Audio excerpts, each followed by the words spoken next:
अस्सलामुअलैकुम। Tele school के इस एजुकेशन प्रोग्राम में खुशामदीद। ये प्रोग्राम टीवी पर हुकूमत पाकिस्तान और सबक फाउंडेशन की शराकत से पेश किया जा रहा है। इसके लेसन्स पाकिस्तान के तमाम तालीमी बोर्ड बशमूल कैम्ब्रिज के सिलेबस के मुताबिक तैयार किए गए हैं, जिसमें एजुकेशन कंटेंट सबक फाउंडेशन प्रोवाइड कर रही है। सबक फाउंडेशन की वेबसाइट सबक.pk पर केजी से 12वीं जमात तक वीडियोस और प्रैक्टिस टेस्ट बिल्कुल मुफ्त दस्तियाब हैं। फर्स्ट ईयर की केमिस्ट्री के आज के लेसन में हम स्टडी करेंगे बॉन्ड कैरेक्टरिस्टिक्स। ये टॉपिक फेडरल, केपीके और बलूचिस्तान के चैप्टर नंबर 3, पंजाब के चैप्टर नंबर 6 और सिंध के चैप्टर नंबर 4 में शामिल है। इस लेसन में हम बॉन्ड की डिफरेंट कैरेक्टरिस्टिक्स को स्टडी करेंगे, जैसे कि बॉन्ड लेंथ, बॉन्ड एनर्जी और आयोनिक कैरेक्टर। आज के केमिस्ट्री के लेसन और इससे मुंसलिक वीडियोस को घर बैठे देखने के लिए आप सबक.pk की वेबसाइट पर जा सकते हैं। यहाँ पर तमाम बोर्ड्स की 9वीं से 12वीं जमात तक की केमिस्ट्री के सारे टॉपिक्स पर वीडियोस और प्रैक्टिस टेस्ट बिल्कुल मुफ्त मौजूद हैं। इनके ज़रिए आप अपने कंसेप्ट्स को पुख्ता करके इम्तहानात में शानदार नंबर हासिल कर सकते हैं। बॉन्ड एनर्जी के बारे में बात करते हैं जी। जैसे कि हमारे पास बॉन्ड जो है बिटवीन टू एटम्स जो है वो बनता है, ठीक है। तो उसी की एनर्जी के बारे में हम बात करेंगे। बेसिकली हम बात करते हैं कि जो हमारे पास लेट्स सपोज एक मॉलिक्यूल बना हुआ है, ठीक है, और वो किस किस के कॉम्बिनेशन से बना हुआ है जी। दो हमारे पास एटम थे, ए और बी, ठीक है, और इन दोनों का हमारे पास जो है वो मॉलिक्यूल हमें क्या था, यहाँ पर अवेलेबल था। अब क्या होता है कि हम कहते हैं कि इन दोनों को हमें क्या करना पड़ता है, अगर हमें इनको जो है ब्रेक करना है, इनके बॉन्ड को तोड़ना है। यानी कि अगर मैं इसको थोड़ा खोल के लिखूं तो हमारे पास ए है और फिर उसके साथ हमारे पास यहाँ बी मौजूद है। थ्रू अ बॉन्ड ए ये दोनों एक दूसरे के साथ क्या हुए हुए हैं जी, कंबाइन हुए हुए हैं, ठीक है, एक दूसरे के साथ जो है वो जुड़े हुए हैं, ठीक है। अब इस बॉन्ड को तोड़ने के लिए हमें क्या रिक्वायर्ड है जी, हम इसको एनर्जी देते हैं, स्पेसिफिक अमाउंट ऑफ इसको एनर्जी देना पड़ती है, और फिर क्या होता है, ये बॉन्ड ब्रेक हो जाता है और ये क्या हो जाते हैं जी, ये एटम्स में कन्वर्ट हो जाते हैं, ठीक है। अब हम क्या कहते हैं, हम कहते हैं कि अपने रिस्पेक्टिव जो है वो इन एटम्स में कन्वर्ट होना, इसको हम क्या कर रहे हैं, हम कह रहे हैं कि बेसिकली ये हमें डिसोसिएशन का एक प्रोसेस दे रहे हैं, यानी कि ये डिसोसिएट हो रहे हैं। तो यहाँ पर मैं लिख सकती हूँ कि ये क्या हो रहे हैं जी, डिसोसिएट, ठीक है। तो ये हमारे पास क्या है, डिसोसिएट हो रहे हैं, ठीक है, डिसोसिएटेड हम लिख सकते हैं, ठीक है। तो अब जो एनर्जी इनके बॉन्ड से रिलेटेड है, यानी कि बॉन्ड को हमने डिसोसिएट किया ना, तो उस एनर्जी को यानी कि बॉन्ड एनर्जी को ही हम क्या कह सकते हैं, एक और नाम भी दे सकते हैं, बॉन्ड डिसोसिएशन एनर्जी, ठीक है। तो इस तरह से हमने इसको एब्रीवेटेड फॉर्म में यहाँ पर लिख दिया है, जिसको कि हमने BDE के फॉर्म में यहाँ पर लिख दिया। अब क्या होता है, इसी को हम क्या कहते हैं जी, बॉन्ड इंथैल्पी भी कहते हैं। बॉन्ड इंथैल्पी क्यों कहते हैं, हम कहते हैं कि जो हमारे पास मॉलिक्यूल्स होते हैं ना, इसी का यहाँ पर नाम लिख रही हूँ जी, बॉन्ड इंथैल्पी भी हम इसको कह रहे हैं। अब होता क्या है कि हमारे पास डिफरेंट मॉलिक्यूल हो या कोई भी सब्सटेंस हो, ठीक है, चले हम मॉलिक्यूल को ही कंसिडर कर सकते हैं। तो हम क्या कहते हैं कि जब हम एनर्जी उनको प्रोवाइड करेंगे तो वो क्या होते हैं, रिस्पेक्टिव एटम्स में जो है वो कन्वर्ट हो जाते हैं, ठीक है। इस तरह से हम कहते हैं कि मॉलिक्यूल्स हमने लिए, ठीक है, और क्या हुए, वो अपने अपने एटम्स में कन्वर्ट हो जाते हैं। कब, जब हम उनको ई अमाउंट ऑफ एनर्जी जो है वो प्रोवाइड करते हैं। यहाँ पर एनर्जी हमें देना पड़ती है, हम क्या कहते हैं कि एनर्जी इसमें क्या हो रही है, एब्जॉर्ब हो रही है। तो ये वाला प्रोसेस हमारे पास क्या है, ये है हमारे पास एब्जॉर्प्शन, और इसको हम एंडोथर्मिक भी कह रहे हैं, ठीक है। हमारे पास क्या होता है, एंडोथर्मिक, जब हम रिस्पेक्टिव एटम्स में कन्वर्ट कर रहे हैं। यहाँ पर हम देख रहे हैं कि एंडोथर्मिक है। अब इसके ऑपोजिट अगर हम करना चाहिए, यानी कि ए बी, ये जो हमारे पास इंडिविजुअल्स थे, ये हमारे पास इंडिविजुअल स्पीशीज थी, इन दोनों को हमने कन्वर्ट करना है ए बी के अंदर, जो कि हमारे पास क्या है, एक मॉलिक्यूल था या एक सब्सटेंस बना हुआ था। तो हमें एनर्जी हम क्या करेंगे जी, एनर्जी फाइंड कर लेंगे, या हमें एनर्जी मिल जाएगी। तो वो क्या होता है जी, प्रोसेस हमारे पास एक्सोथर्मिक होता है, ठीक है। एनर्जी रिलीज होती है, इसको हम कहते हैं एक्सोथर्मिक, ठीक है। तो यहां से हमने देख लिया कि बॉन्ड इंथैल्पी भी हम इसको कहते हैं, यानी कि रिस्पेक्टिव जो हमारे पास एटम्स में कन्वर्ट हो जाते हैं मॉलिक्यूल एनर्जी देने की वजह से। तो इस बॉन्ड एनर्जी को ही, यानी कि उनके दरमियान में मौजूद ऑल बॉन्ड्स को हमने तोड़ दिया। तो इसको हम इस तरह से भी डिफाइन कर सकते हैं कि हमारे पास क्या होती है, ये एक एवरेज अमाउंट ऑफ एनर्जी होती है। बॉन्ड एनर्जी जो है वो क्या होती है जी, एवरेज एनर्जी होती है टू ब्रेक क्या जी, ऑल द बॉन्ड्स, जो उसके अंदर हमारे पास सब्सटेंस के अंदर सारे के सारे बॉन्ड्स प्रेजेंट होते हैं, उनको तोड़ने तोड़ने के लिए जो energy, average amount of energy हमें रिक्वायर्ड होती है, उसको हम क्या कहते हैं जी, उसको हम कहते हैं, हम बॉन्ड एनर्जी का नाम दे देते हैं। ठीक है, तो इस तरह से यहाँ से हमें क्या मिल गई, उसकी एक डेफिनेशन मिल गई। इसके अलावा हम बात करें कि अब हमारे पास जो है वो इसका यूनिट क्या होगा, क्योंकि हम एनर्जी की बात करते हैं तो हम कहते हैं किलो जूल पर मोल। इसकी जो है एनर्जी को हम किसी भी एनर्जी की अगर मेजरिंग कर रहे होते हैं तो हम कहते हैं एनर्जी को, अगर मैं लिखूं यूं करके, ठीक है, यहाँ पर कॉमा लगा देते हैं, तो इसकी यूनिट्स हम क्या लिख देते हैं, किलो जूल पर मोल। ठीक है, अब पर मोल की बात की, यानी कि Avogadro's number of all bonds जो हमारे पास उसमें जो भी सब्सटेंस होगा उसमें प्रेजेंट होंगे, वो हमें क्या कंसिडर करता है जी, हम कहते हैं वो हमारे पास मोल कंसिडर हो जाते हैं, 1 मोल ऑफ गैस है। तो उसमें 6.02 हम यहाँ पर लिख सकते हैं, 6.022 इंटू 10 की पावर हम क्या लिखते हैं जी, 24। अगर हमारे पास बॉन्ड्स हैं, उन सबको ब्रेक करने के लिए जो एनर्जी चाहिए होती है, तो उसके लिए हम लिख देते हैं कि हमारे पास एनर्जी जो है किलो जूल पर मोल आ गई, यानी कि उसमें इतने प्रेजेंट हमारे पास जो बॉन्ड्स थे उनको तोड़ने के लिए हमें जो एनर्जी नीड थी उसको हम यूनिट क्या दे देते हैं, किलो जूल पर मोल। अब जैसे हमारे पास सी सिंगल बॉन्ड सी है, let's suppose carbon carbon single bond है, उसको तोड़ने के लिए हमें कितनी एनर्जी रिक्वायर्ड होती है, कितनी नीड होती है जी, उसको मैं यहाँ पर रिप्रेजेंट कर सकती हूँ, वो हमें इतनी रिक्वायर्ड होती है, 348 किलो जूल पर मोल हम कहते हैं। ठीक है, तो इस तरह से हमने देखा कि हमारे पास 6.022 इंटू 10 की पावर 24 जो बॉन्ड्स इसमें अवेलेबल थे उनको ब्रेक करने के लिए, यानी कि वो एवोगैड्रोस नंबर ऑफ बॉन्ड्स हमारे पास अवेलेबल थे, इतनी एनर्जी हमें नीड थी कार्बन कार्बन सिंगल इतने बॉन्ड्स को, ये जो हमारे पास प्रेजेंट है, उनको तोड़ने के लिए। ठीक है, अब क्या होता है जी, हम कहते हैं कि हम चूंकि यहाँ बात कर रहे थे मॉलिक्यूल्स को, उनको उनके एटम्स में कन्वर्ट कर दिया। ठीक है, तो इसको हम एक और नाम भी दे सकते हैं, इसको नाम क्या देते हैं, इंथैल्पी ऑफ एटमाइजेशन, क्योंकि हम एटम्स में कंसिडर कर रहे हैं ना।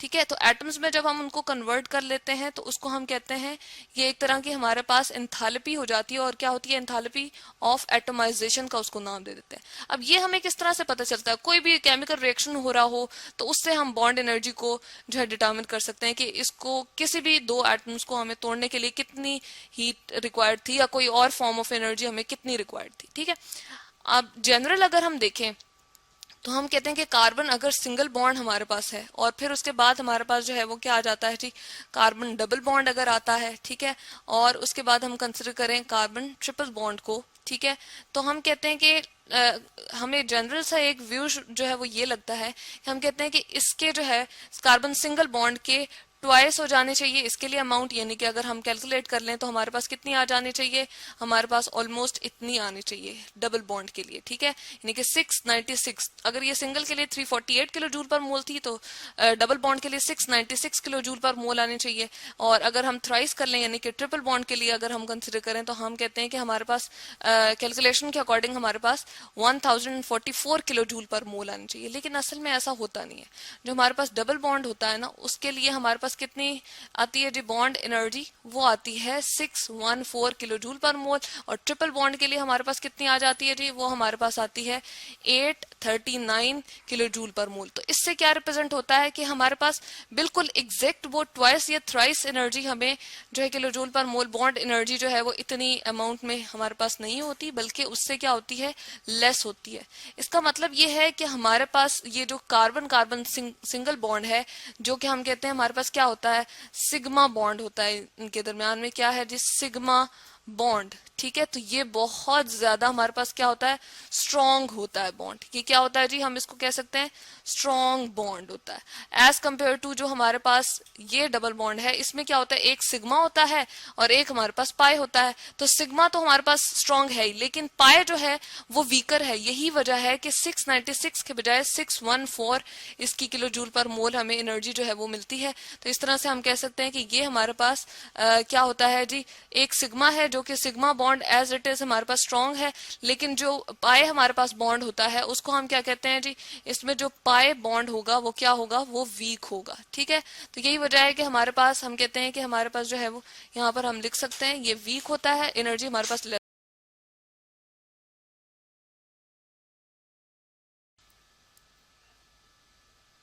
आयनिक कैरेक्टर एंड बॉन्ड एनर्जी के बारे में बात करते हैं जी। हमारे पास बॉन्ड एनर्जी जो है वो आयनिक कैरेक्टर के साथ कैसे लिंक करती है, इसको हम देख लेते हैं।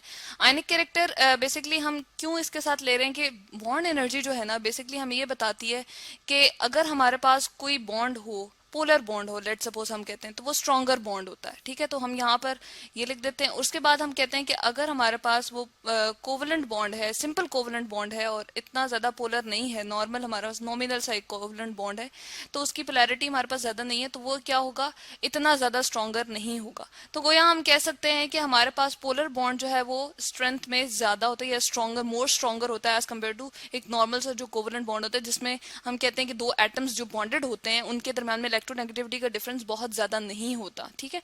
तो इस तरह से हम कह सकते हैं कि जो हमारे पास बॉन्ड एनर्जी है ना, वो हमें क्या बताती है जी, वो नॉर्मली हमें बताती है स्ट्रेंथ ऑफ अ बॉन्ड के बारे में बता देती है। तो हम यहाँ पर लिख सकते हैं स्ट्रेंथ, यहाँ पर हम लिख सकते हैं स्ट्रेंथ ऑफ अ बॉन्ड, ठीक है। उसके बारे में हमें बताती है कि अगर कोई बॉन्ड हमारे पास स्ट्रॉन्गर होगा तो इसका मतलब ये है कि उसके लिए हमें ज्यादा बॉन्ड एनर्जी रिक्वायर्ड होगी ताकि हम उस बॉन्ड को, उनके दो एटम्स के दरमियान में जो बॉन्ड बना हुआ है उसको तोड़ सकें, ठीक है।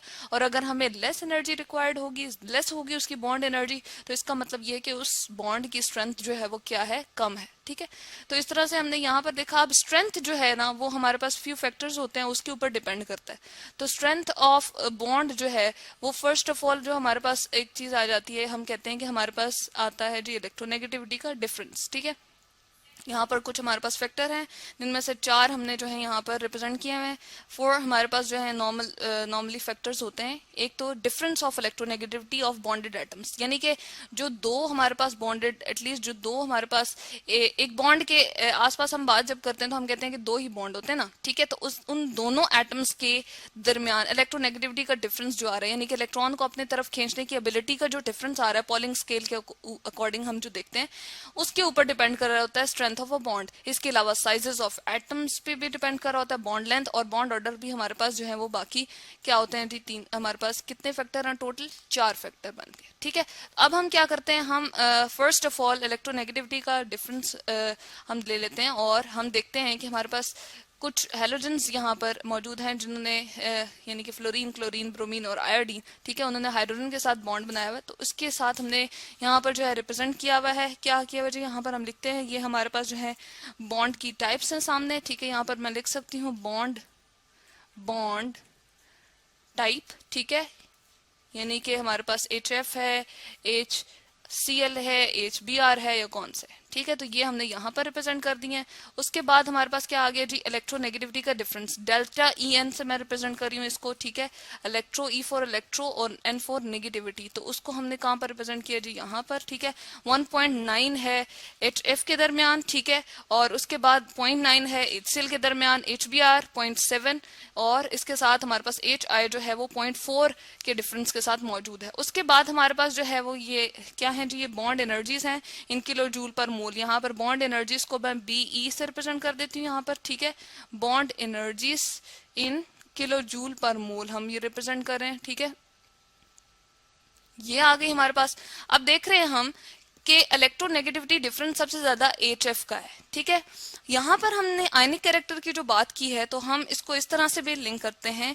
हम कहते हैं कि जो हमारे पास ज्यादा इलेक्ट्रोनेगेटिविटी डिफरेंस के साथ मौजूद होता है वो मोर आयनिक कैरेक्टर उसमें जो है वो पाया जाता है, ठीक है। तो इसका जो है आयनिक कैरेक्टर सबसे ज्यादा होगा। मैं इस पे ट्रिपल जो है वो टिक लगा देती हूँ, जबकि इसका ionic character a little bit कम होगा इससे, और इसका आयनिक कैरेक्टर कम होगा और इसका बिल्कुल ही कम होगा आयनिक कैरेक्टर। यानी कि हमारे पास जो इलेक्ट्रोनेगेटिविटी का डिफरेंस 0.5 से ज्यादा आ जाए तो हम कहते हैं कि वो आयनिक कैरेक्टर उसमें इंक्रीज करना शुरू हो गया। तो इलेक्ट्रोनेगेटिविटी का डिफरेंस जो है यहाँ पर मैं लिख सकती हूँ कि अगर हमारे पास EN, डेल्टा EN यानी कि इलेक्ट्रोनेगेटिविटी का डिफरेंस अगर 0.5 से क्या हो जी ग्रेटर आए तो हम कहते हैं उसमें क्या आ गया है, उसमें हम कहते हैं आयनिक कैरेक्टर जो है वो स्टार्ट हो गया, उसमें मौजूद है, उस बॉन्ड में आयनिक कैरेक्टर आ गया, ठीक है। आयनिक कैरेक्टर के हवाले से हम कहते हैं बात के कोवेलेंट कैरेक्टर जो है वो कम हो गया है और आयनिक कैरेक्टर उसमें जो है पोलैरिटी वाइज हम कहते हैं कि वो ज्यादा पोलर जब हो जाता है ना बॉन्ड, ठीक है, जब इलेक्ट्रॉन एक तरफ को ज्यादा चले जाते हैं और एक तरफ एक दूसरे न्यूक्लियाई की तरफ कम खींचे जाते हैं तो उसको हम कहते हैं कि पोलर बॉन्ड हो गया और उसमें आयनिक कैरेक्टर ज्यादा हो गया। तो इस तरह से हम देख रहे हैं कि ज्यादा जब उसमें आयनिक कैरेक्टर आ गया है, इलेक्ट्रोनेगेटिविटी का डिफरेंस ज्यादा है, तो बॉन्ड एनर्जी भी उसकी ज्यादा है। एज कम्पेयर टू HCl हम देख रहे हैं उसकी कम है, HBr की और कम है और HI की और भी कम है। तो ये हमने देख लिया इलेक्ट्रोनेगेटिविटी डिफरेंस के हवाले से कि हम कह रहे हैं कि हमारे पास जैसे जैसे इलेक्ट्रोनेगेटिविटी का डिफरेंस कम होता जाता है, बॉन्ड एनर्जीज भी उनकी कम होती जाती हैं। ठीक है, अब दूसरी बात कर लेते हैं हम साइजेस ऑफ एटम की। अब देखिए यहाँ पर हाइड्रोजन तो हमारे पास एक तरह का ही जो है वो एटम है। ठीक है, यहाँ पर सब में हमारे पास इस तरह का होगा। इसको हम कर लेते हैं जी कॉपी यहाँ पर।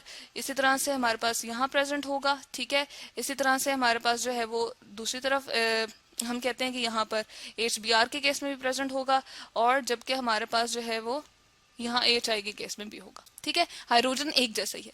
लेकिन जब हम बात करते हैं फ्लोरीन की तो इन दोनों का, हाइड्रोजन और फ्लोरीन का साइज और भी स्मॉल है, क्योंकि एक ही पीरियड हम कहते हैं कि हाइड्रोजन हमारे पास ऊपर है, सबसे टॉप पे है। ठीक है, और जबकि फ्लोरीन की हम बात करते हैं तो सेकंड पीरियड में हमारे पास लास्ट वाला एटम आता है, तो इसका साइज भी थोड़ा सा जो है हम कहते हैं कि हमारे पास ऑलमोस्ट इतना होता है। एक हम रफ सी इसकी बात करें, यानी कि कहने का मकसद ये है कि स्मॉलर है as compare to chlorine. Chlorine का एटम हमारे पास बड़ा आ जाता है, लेट सपोज यूं है हमारे पास। ठीक है, ब्रोमीन का एटम और बड़ा आ जाता है। ठीक है, और आयोडीन का हमारे पास बहुत ही बड़ा आ जाता है। अब हम देख रहे हैं कि ये जो बॉन्डेड एटम्स हैं, ठीक है, हम देख रहे हैं कि साइज जो है इस तरफ को बॉन्डेड एटम्स विद हाइड्रोजन जो है वो क्या हो रहा है, इंक्रीज हो रहा है। हम देख रहे हैं कि इंक्रीज करता जा रहा है इस तरफ को, क्या जी, साइज ऑफ एटम, जो कि हमारे पास क्या है, यहाँ पर हम लिख सकते हैं size of bonded atom, size of bonded atom. ठीक है, जो हमारे पास हैं वो क्या हो रहा है जी, बॉन्डेड